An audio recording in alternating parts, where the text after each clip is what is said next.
Nos encontramos en la Universidad Centro Panamericano de Estudios Superiores, UNICEPES, y nos sentimos muy orgullosos que en el marco de la celebración que lleva, por supuesto, la preparación académica, que es la titulación de nuestros estudiantes, tengamos la visita de reconocidas personalidades de nuestra máxima casa de estudios, la Universidad Nacional Autónoma de México. Hoy tenemos también la oportunidad de poder platicar con la doctora María Elena Horta García. Ella tiene un currículum muy vasto. Dentro de lo que podemos destacar es la especialidad que tiene dentro del derecho familiar, del derecho civil. De hecho, es secretaria general de los profesores de Derecho Civil de la Universidad Nacional Autónoma de México. Me permitiré también ofrecer a ustedes algunos otros datos, como que es originaria de la Ciudad de México, donde cursó la primaria, obteniendo la distinción como la mejor estudiante de su zona escolar. En la educación media obtuvo también reconocimiento internacional Albert Einstein por su aplicación.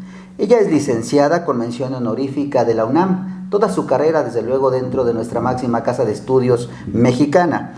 Tiene la especialidad también con mención honorífica, del mismo modo maestría con mención honorífica y doctorado con esta misma mención honorífica por la UNAM. Tutora fundadora de la División de la Universidad Abierta de la Facultad de Derecho de la UNAM, presidenta fundadora de la Federación Universitaria Femenina, consejera técnica de la Facultad de Derecho de la UNAM, así como asesora de seminarios de Derecho Laboral, Civil y Procesal. Se desempeñó y estuvo dentro de la coordinación de evaluación del SUA de la Facultad de Derecho, catedrática por docta oposición en práctica forense de Derecho Civil y Derecho Sucesorio, fundadora y directora del bufet jurídico gratuito de la Facultad de Derecho en la Delegación Álvaro Obregón, así como asesora de tesis de licenciatura, de especialidad y de maestría. Además, también ha incursionado en la conducción. Ha sido asesora de programas de televisión y radio para difundir la cultura jurídica en el Canal 11, el Canal 22, el Canal 40, entre otros medios de comunicación importantes en nuestro país. Además, directora fundadora de la Academia de Derecho Familiar de la Asociación de Abogados de la Ciudad de México. Asimismo, secretaria general del Colegio de Profesores de Derecho Civil. Tiene una vasta experiencia, incluyendo también la de la Comisión Nacional de Derechos Humanos. Y desde luego, pues a nosotros nos complace que al tener programas con nuestra máxima casa de estudios y también con otras universidades dentro del área, por ejemplo, de Derecho Ambiental con la Universidad de Alcalá de España, para lo cual también tuvimos la visita incluso de otras personalidades de nuestra máxima casa de estudios, hoy podamos platicar y que por favor nos pueda pues compartir de su vasta experiencia. Bienvenida, doctora María Elena Horta García. Muchísimas gracias, maestro. Es un placer poder estar en esta hermosa entidad y bueno, sobre todo compartir con todos nuestros colegas académicos y poder aportar, aunque sea un granito de arena, ¿verdad?, a la formación de los alumnos, que pues realmente son los que van a regir los destinos de nuestro país. Yo creo que es importante este intercambio de experiencias académicas, y no solamente la academia, sino también la práctica, porque cuando se une la práctica con la academia, es un éxito seguro. La praxis jurídica. Claro. Y bueno, hablando directamente de la praxis, de la práctica jurídica, de la teoría jurídica, pues usted tiene una vasta experiencia dentro del derecho civil, dentro del derecho familiar, y estamos en una condición muy constante de cambios. Siempre decimos, el abogado no puede dejar de estudiar y quedarse sin seguir preparándose. El abogado debe de seguir preparándose, doctora María Elena. Día a día, maestro, día a día. Bien dicen que un día que deja uno de estudiar como licenciado en Derecho es un día que es menos abogado, ¿no? Eso es lo que se sostiene. Y en particular en el derecho familiar, esto es indispensable. Los compañeros que estudiaron hace 30 años, 20 años, derecho familiar y no se actualizan, nada tienen que hacer ya ahorita. ¿Por qué? Porque en el particular en el derecho familiar ha habido un cambio radical en muchísimas de las instituciones. Si hablamos, por ejemplo, de patria potestad, de guarda y custodia, de alimentos, todo esto ha cambiado muchísimo. Pues bueno, simplemente si hablamos del divorcio, ¿verdad? Antes que eran largos pleitos por acreditar una causal de divorcio, y ahora tenemos el divorcio sin expresión de causa. Por ejemplo, que es rapidísimo, ya no nos van modificando. Ahora, si a esto le sumamos las interpretaciones que ha hecho la Corte respecto de distintas figuras jurídicas, que a los que somos tradicionalistas en el estudio, pues nos sorprende, porque como que no es exactamente lo que está dispuesto en la ley, pues tenemos que estudiar. Por ejemplo, la figura de la familia, platicábamos acerca de la figura de la familia, de la concepción de la familia desde su concepto etimológico y desde las nuevas visiones de la familia. Claro, mire, aquí yo tengo una postura muy clara. Yo pienso que no podemos hablar de familias en plural, sino que tenemos que hablar de la familia, que es el género, y ya la conformación que tenga cada una, pues es la especie, pero tenemos que ser incluyentes. Eso es uno de los principios que hay en el derecho. La norma tiene que ser general, no puede ser casuística porque entonces corre el riesgo de no poderse aplicar, ¿no? Y en el caso de las familias, nosotros hicimos un ejercicio interesante con todos los alumnos porque a fuerza de ser un concepto cotidiano, a veces nos olvidamos realmente qué es la familia. Yo vivo en una familia, he vivido en una familia o viviré en una familia, pero siempre tenemos ese núcleo primario de la sociedad. Y entonces llegamos a la conclusión, en un ejercicio colectivo, de decir que la familia es un conjunto de personas que viven en un mismo espacio geográfico en forma permanente y que tienen como objetivo la superación de sus miembros y pueden estar vinculados, ¿verdad?, por consanguinidad, por definición jurídica o por relaciones afectivas. No necesariamente tiene que ser un cartabón, porque en esta definición, que es en forma permanente y que además el objetivo de la familia es ayudar a sus miembros, apoyarse en todos los aspectos, no solamente en el económico, no solamente en el jurídico, sino también en el emocional. En esta época de tanta crisis, en la familia es justamente donde se siembran los valores y en la familia es en donde nos enseñan a socializar el respeto a la libertad, el respeto a la propiedad, el respeto a los seres humanos. Todo esto lo encontramos en un primer lugar en nuestra familia. En la escuela nos informan, en la familia nos forman. Y si nosotros analizamos esta definición, vamos a ver que cualquier grupo que se integre como familia, llámenle ustedes familias homoparentales, familias heterosexuales, familias uniparentales, o sea, cualquier tipo va a encuadrarse dentro de esta definición, ya sea la abuelita que se quedó con los nietos y que se hizo cargo de ellos, formaron una familia. La tía que está cuidando a los sobrinos porque pues murieron los papás, ahí está una familia. Incluso las mascotas. Claro, y ahorita es un conflicto porque se está tratando de regular la pertenencia de la mascota a la familia, aunque tiene sus bemoles. Ahí sí sería cuestión de que pudiésemos platicar, porque cuando hablamos de mascotas, maestros, salvo su mejor opinión, estamos pensando en el perrito que es nuestra mascota o en el gato que es nuestra mascota, pero no pensamos en algunas otras especies de animales que pueden ser mascotas y que, bueno, no sé cómo le haríamos para inscribirlas en el registro, estaría complicado. En el registro civil, ¿no? Y sobre todo la longevidad de su desarrollo. ¿Por qué no nos habla ahora de los derechos sucesorios y en qué condición nos encontramos en esta actualidad jurídica en nuestro país? Maestro, yo creo que todos los mexicanos deberíamos de tener la cultura de la testamentificación. ¿Por qué? Porque así no permitimos que otros opinen de qué va a pasar con los bienes que yo generé con el producto de mi trabajo, que son mi riqueza, respecto a qué se va a hacer con ellos para después de mi muerte. Lo mejor es que yo diga quién es el que debe salir beneficiado, porque esta es una liberalidad jurídica. Yo doy todo a cambio de nada, porque ya me morí, ya no voy a recibir nada. ¿Y por qué dejar que sea la ley la que supla mi voluntad? Entonces lo mejor es hacer mi testamento para que yo determine quién se va a quedar con mis bienes para después de la muerte. Hay mitos tremendos en la materia sucesoria que señalan, por ejemplo, no hago mi testamento porque si hago mi testamento me voy a morir. Eso no es cierto, ¿verdad? O ya tengo el testamento y entonces yo soy el único y universal heredero y yo puedo disponer de ellos. Tampoco es cierto, porque el testamento tiene efectos cuando fallece el testador, no antes, porque es un acto, una manifestación de voluntad que es 100% revocable. Yo puedo dictar un testamento hoy y cambiarlo mañana, o cambiarlo dentro de 10 años, o no cambiarlo nunca. En un mismo día. Claro, eso se pueden hacer. Entonces, el que yo tenga un testimonio en la mano que diga que yo soy el heredero no garantiza absolutamente nada. Entonces, eso es algo que tenemos que tener presente e ir actualizándolo. A lo mejor ya le dejé todos mis bienes a mis hijos y resulta que mis hijos me abandonan y ni siquiera se acercan a mí.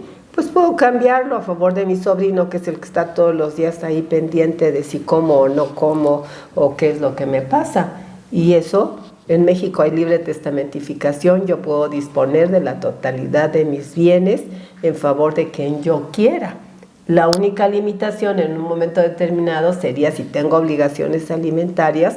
Bueno, pues ahí sí hay que ver que es una situación especial y que se puede afectar parte de los productos de la masa hereditaria para que se solvente esa obligación que yo tenía, ¿verdad? Ahora, en México había 8 tipos de testamento en general, los ordinarios y los especiales. Los ordinarios, público abierto, público cerrado, público simplificado y hológrafo. Los especiales o extraordinarios, que eran los que se daban cuando no había posibilidad de acudir ante un notario, que era el privado, el marítimo, el militar y el hecho en país extranjero. Poco a poco van cambiando las circunstancias, el derecho es dinámico, esto es claro, y actualmente, por ejemplo, en la Ciudad de México, solamente subsiste el testamento público abierto y el testamento hecho en país extranjero, nada más, todos los demás quedaron fuera.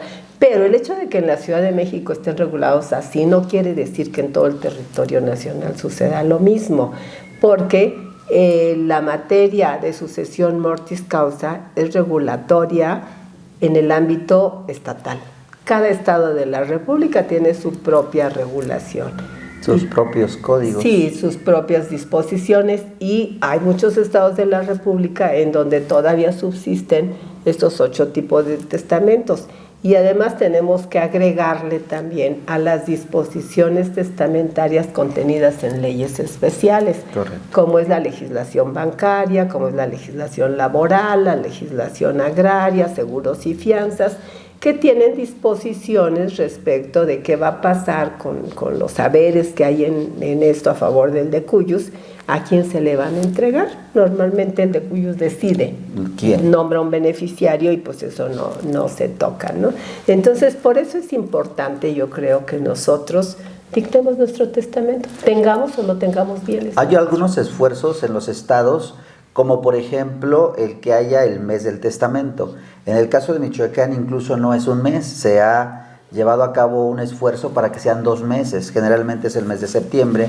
¿Y qué permite este periodo? Permite que todo aquel ciudadano mexicano, que toda aquella persona que quiera dejar, digamos, con legalidad sus bienes a quien así lo decida, lo pueda hacer incluso con una cuota menor a los costos que son de manera regular. Y esto es un esfuerzo bien interesante que habrá que aprovechar y que tendríamos que llevar también del conocimiento general para acercarse a las notarías que de pronto parecieran estar muy alejadas del orden social. Sí, pero actualmente la verdad yo siento que cada día abarcan más actividades. Creo que habría que ver también la regulación, las leyes notariales de cada estado de la República, pero efectivamente se están convirtiendo en un factor de desarrollo social. ¿Por qué? Porque el Código Nacional de Procedimientos Civiles y Familiares ya faculta a los notarios para llevar, por ejemplo, los divorcios, para llevar los juicios sucesorios que no tienen controversia. ¿Y por qué en particular los que no tienen controversia? Porque si hay alguna controversia, pues el notario simplemente da fe, pero no tiene facultades jurisdiccionales, entonces tienen que irse al juzgado familiar correspondiente. Pero esto no es una limitante, ¿verdad?, para que pues sí se esté acudiendo mucho al notariado. Por ejemplo, para dictar un testamento o vas con el notario o vas con el notario, porque ya muchos no queda de otra. No hay otra forma. Pero incluso en el procedimiento, hay procedimientos abreviados que, no sé, en un mes puede tener uno resuelto la situación, si quiere. Porque cuando hay conflicto, maestro... Que la temporalidad también ha avanzado, también ha sido dinámico, ya no es tan largo como venía siendo. En materia sucesoria y en el procedimiento, que es un procedimiento especial, todo tiene términos, todo absolutamente. Y hay que ajustarse a esos Lo términos. que pasa es que o desconocemos el procedimiento o no queremos aplicarlo. Y por eso es de que, no, pues ya tengo 30 años en mi juicio sucesorio. Y no se me resuelve. Pues sí, no es que no se resuelva, es que no quieren a lo mejor resolverlo o no pueden porque lo han abandonado, ¿no? Hay muchos Alguna motivos. situación no debe de estar funcionando bien. Por ahí, doctora María Elena Horta García, ya hemos hablado del derecho familiar, del derecho civil, en este caso también del concepto y del término de lo sucesorio. ¿Qué debe de hacer hoy día el maestro en el aula, estamos en una universidad, para enseñar mejor y de manera eficaz el derecho familiar o el derecho civil, o en general la enseñanza del derecho? Mire, yo creo que los docentes tenemos la obligación de actualizarnos.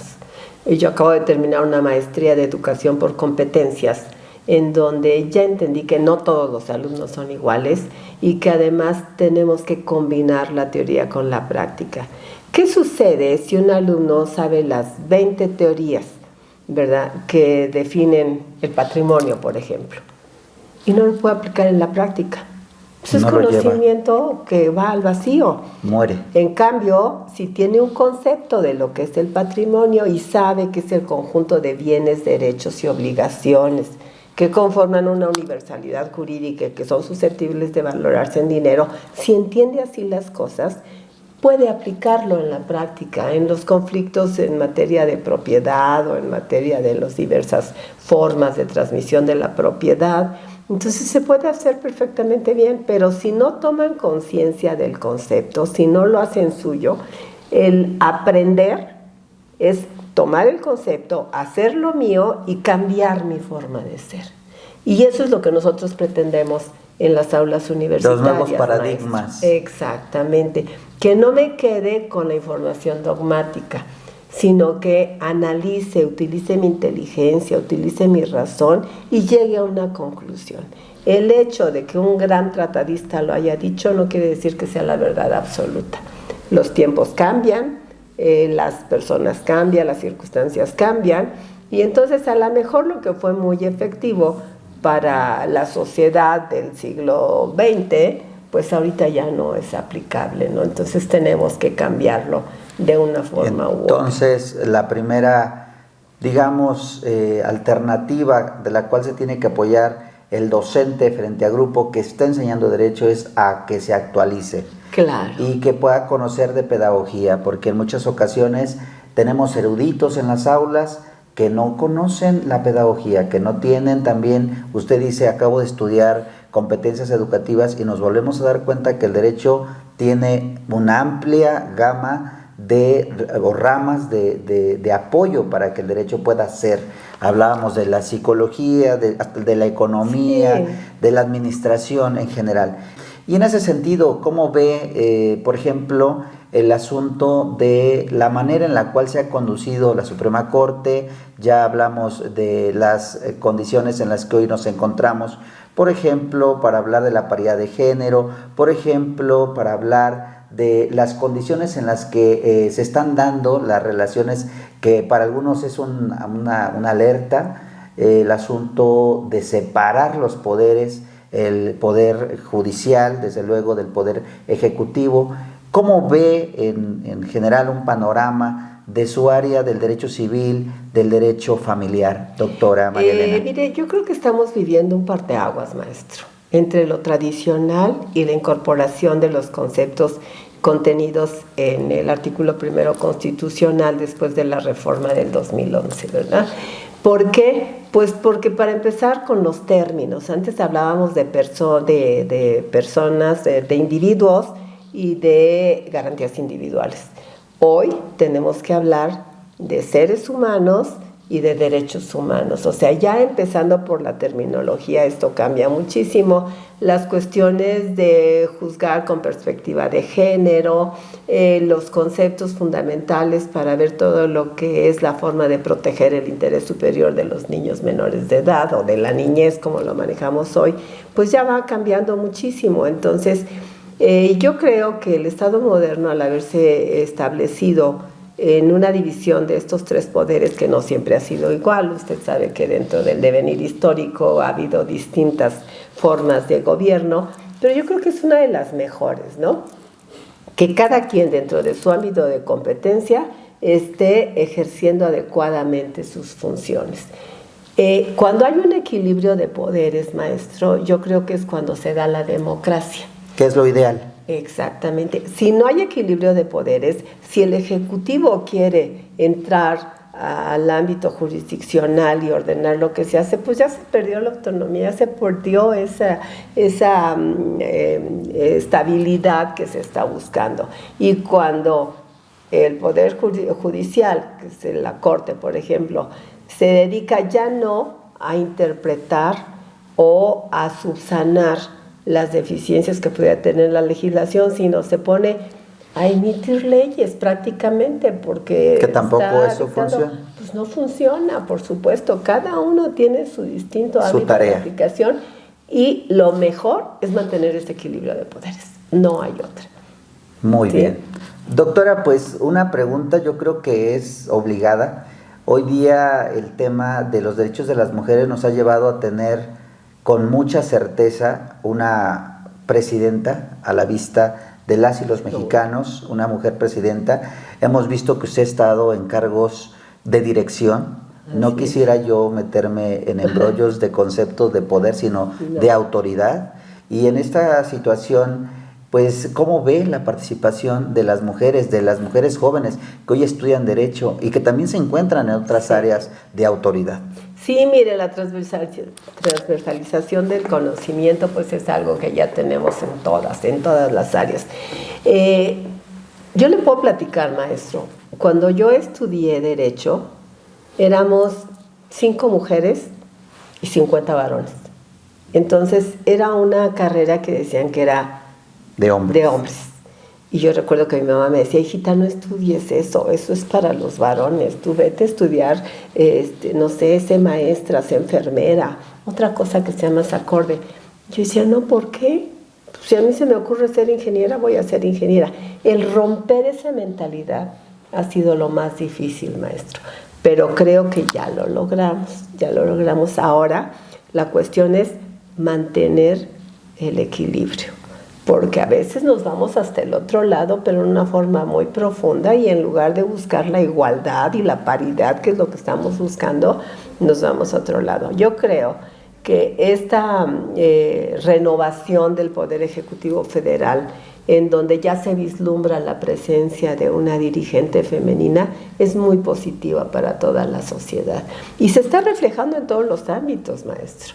Ahorita estamos también en el proceso de selección del nuevo director de la Facultad de Derecho, y hay pues varias candidatas mujeres que tienen todos los requisitos. Ahora, pues yo soy una mujer formada bajo las reglas antiguas del patriarcado. Tradicional. La verdad, ¿no? El romper mis esquemas mentales ha sido muy difícil, pero sí se logra. ¿Y sí se logra cómo? Formando a las nuevas generaciones, involucrándose en los intereses. Yo ahorita les digo a mis alumnos, aquí no hay diferencias entre hombres y mujeres. Aquí la regla nada más es el respeto entre todos. Nada más, eso es lo único. Y aquí no hay ni prerrogativas ni sanciones tampoco. Aquí todos somos igualitos. ¿Cuál va a ser el resultado? Que lo que se va a calificar es el conocimiento y no la tendencia sexual, no el sexo, no las preferencias, nada de eso.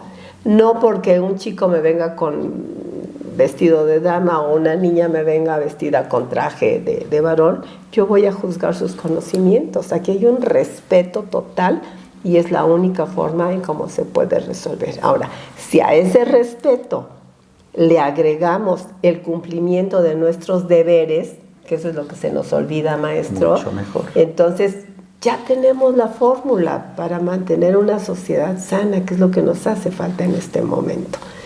Pero fíjense qué fácil, 2 fórmulas, nada más.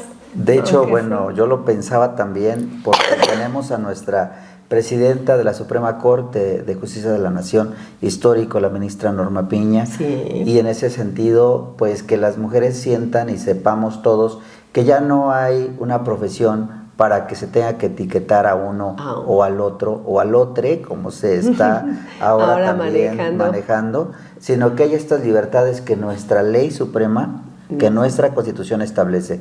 Desde el artículo 1, decía usted, ¿qué es lo que tenemos que ver en la primera clase de Derecho? El artículo 1 y los conceptos. Constitucional, claro. El primero. Porque ahí vamos a encontrar justamente las obligaciones de las autoridades, cómo se tienen que manejar, cómo se van a aplicar el control de convencionalidad, el control de constitucionalidad, el principio pro persona. O sea, todo eso lo encontramos en un primer artículo constitucional, maestro. Abriendo la Constitución y yendo el primero. Y todos los mexicanos tendríamos que conocerlo.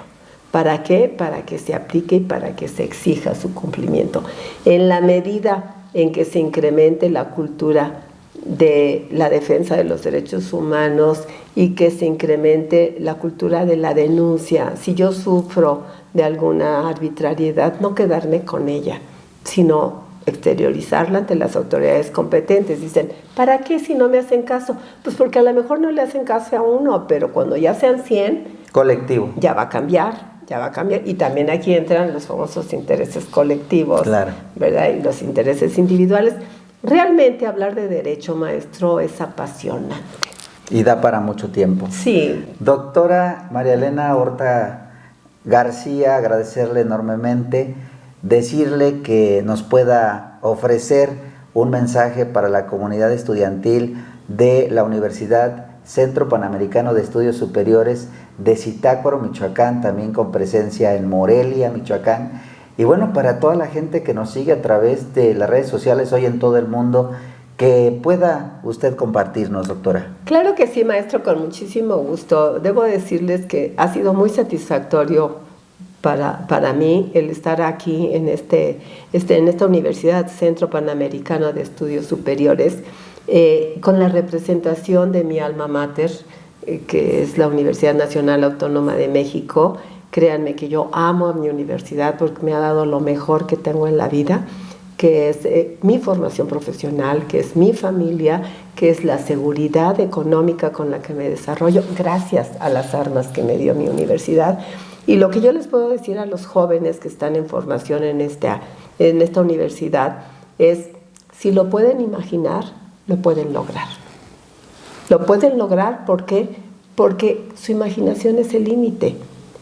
Claro, se tiene que obtener con 2 factores fundamentales, que es con el trabajo y con el estudio.